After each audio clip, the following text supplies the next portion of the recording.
sini kami dari kelompok 2 akan memaparkan materi mengenai interaksi keuangan desa dan kota yang akan dijelaskan oleh saya sendiri, Gita Listiawardani, Amelia Juliana Sihombi, Gina Susanti, Neng Intan Milita, dan Winda Puspita Sari dari kelas 12 MIPA 3. Selamat menyaksikan. Pengertian desa. Desa menurut asal katanya berasal dari bahasa Sanskerta, yaitu desi, yang berarti tanah kelahiran.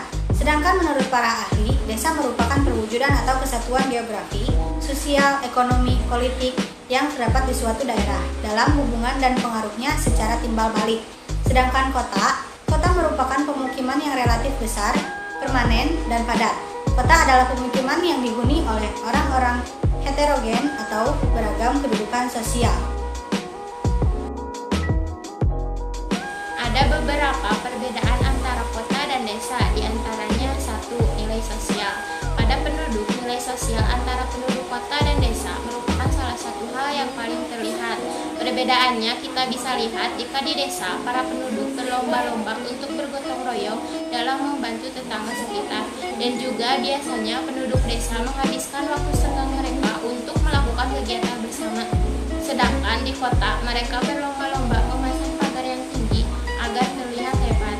Yang kedua, tingkat pendapatan jelas saja terlihat jika penduduk kota dan desa memiliki perbedaan dalam hal tingkat pendapatan.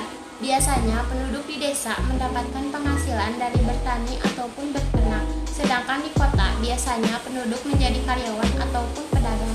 Yang ketiga, kemajuan teknologi.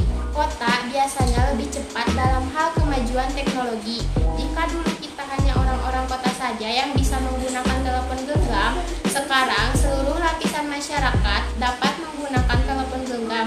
Tetapi penduduk kota lebih maju dalam bidang teknologi, dikarenakan penduduk kota lebih berpikiran terbuka dalam bidang teknologi. Biasanya penduduk desa akan berpikir 2 kali untuk menggunakan barang teknologi, karena jika barang tersebut tidak memiliki manfaat, biasanya penduduk desa lebih memiliki tidak menggunakan teknologi tersebut. Yang keempat, ada nilai budaya.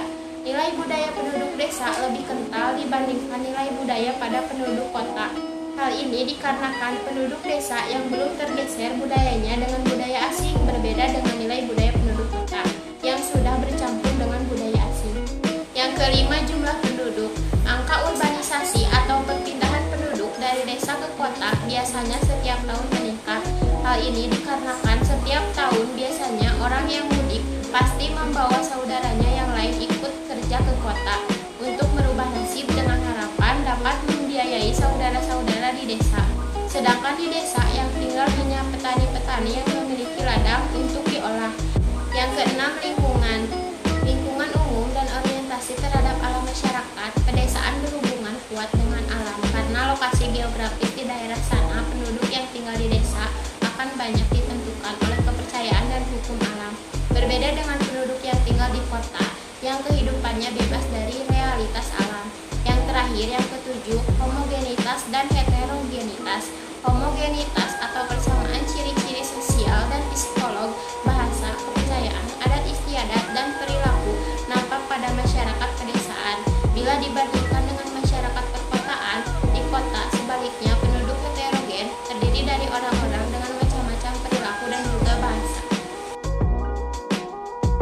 Selanjutnya, interaksi desa dengan kota. Faktor yang mempengaruhi interaksi desa dengan kota menurut Edward Ulmer adalah sebagai berikut. Yang pertama, adanya wilayah yang saling melengkapi atau regional complementary. Desa dan kota akan berinteraksi karena tidak bisa memenuhi kebutuhannya sendiri. Contohnya, penduduk kota yang membutuhkan beras karena produksi beras berasal dari desa, maka terjadi interaksi.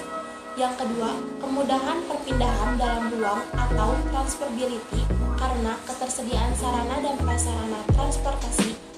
Yang ketiga, tidak adanya kesempatan untuk berintervensi atau intervening opportunity. Interaksi dapat terjadi antara kota dan desa bila tidak ada pihak ketiga yang menghambat interaksi. Adapun manfaat interaksi kota dan desa adalah sebagai berikut. 1. Hubungan sosial ekonomi penduduk desa dan kota meningkat. Yang kedua, pengetahuan penduduk desa meningkat, terutama dalam penggunaan teknologi di bidang pertanian, berita, dan informasi lewat televisi. Yang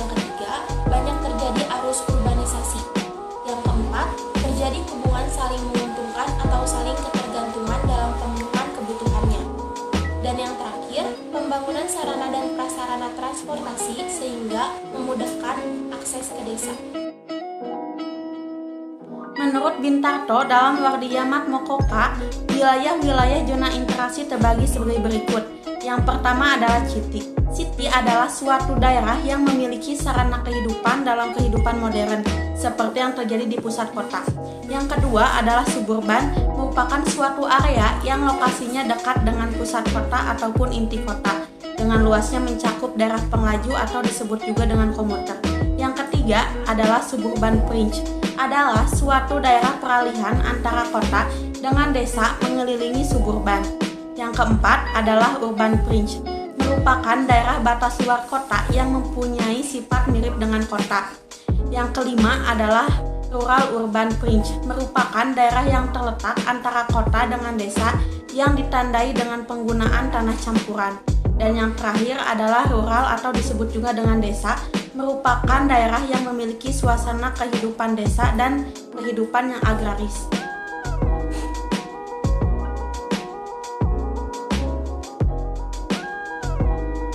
Teori titik henti atau breaking point theory dikemukakan oleh Jarelli untuk menentukan lokasi suatu unit usaha, ekonomi, kesehatan, dan pendidikan.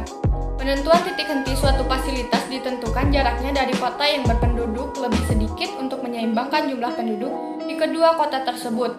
Rumusnya yaitu THAB sama dengan JAB per 1 ditambah akar PB per PA. Di sini saya akan memberikan satu contoh soal tentang teori titik henti, yaitu pemerintah ingin membangun sebuah pasar di antara kota A dan kota B. Jika penduduk di kota A sebanyak 5 juta jiwa, penduduk kota B sebanyak 200.000 jiwa, dan jarak antara dua kota tersebut adalah 60 km. Tentukan lokasi pasar berdasarkan perhitungan titik henti. Dimasukkan rumusnya, THAB sama dengan JAB per 1 ditambah akar PB per PA. Lalu sama dengan 60 km per 1 ditambah akar 5 juta per 200.000 sama dengan 60 km per 1 ditambah akar 50 per 2 sama dengan 60 km per 1 ditambah akar 25. Setelah itu 60 per 1 ditambah 5 sama dengan 60 per 6, hasilnya 10 km dari kota B. Sekian yang dapat kami sampaikan, mohon maaf bila banyak kesalahan. Wassalamualaikum warahmatullahi wabarakatuh. Terima kasih telah menonton video ini, sampai bertemu di video selanjutnya.